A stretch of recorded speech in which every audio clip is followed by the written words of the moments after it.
Recent economic troubles have certainly resonated in places like the Bank of England behind me here, but they've also had a significant impact on businesses. One often overlooked result is that many firms have delayed their client refresh cycles.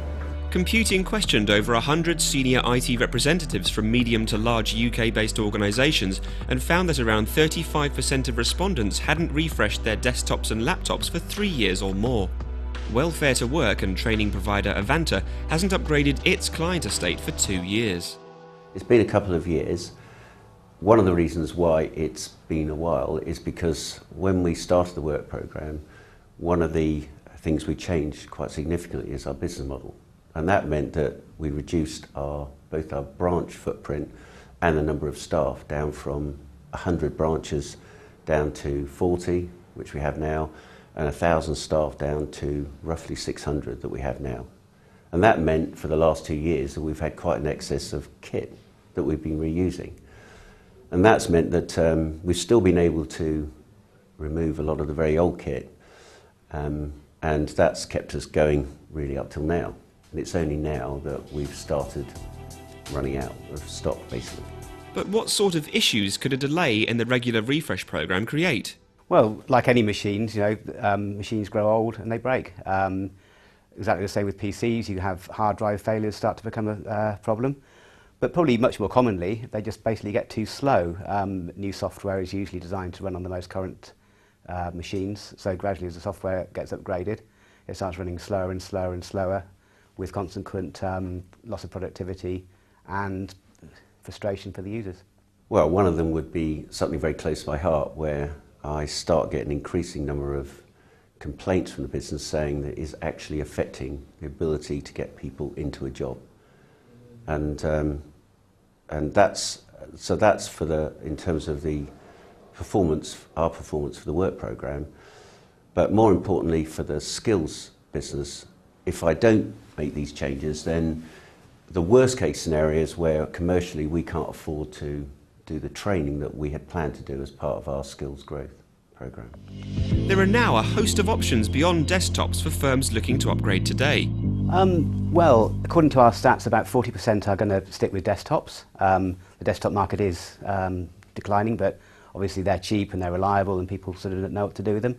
However, 37% are moving towards laptops and ultrabooks, which is interesting. And then we have all the sort of tablets and smartphones and the other devices coming on the market, as well as desktop virtualization.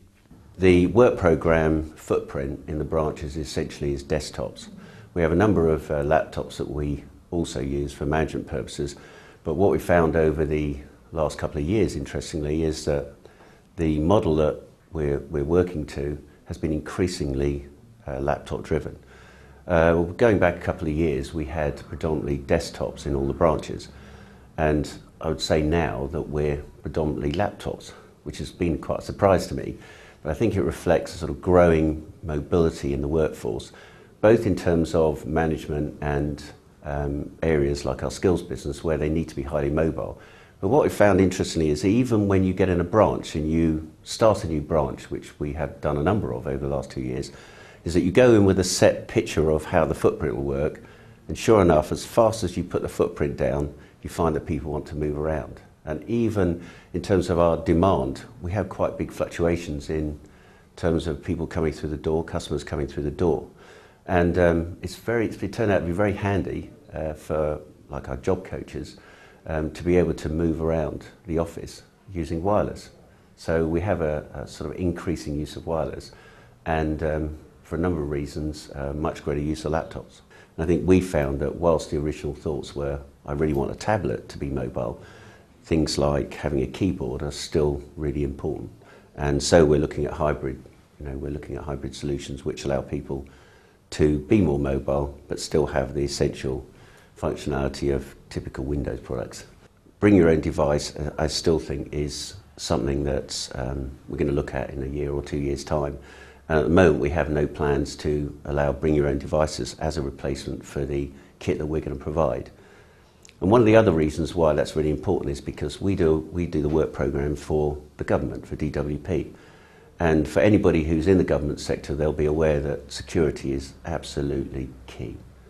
And the security requirements and the way that we deliver security to our staff means that we do need something that we can lock down and control. And for that purpose, probably more than anything else, is a reason why we haven't really crossed the line yet in terms of how we'll deliver that in a bring your own device. So what sort of benefits should the business expect to see from a successful client refresh program?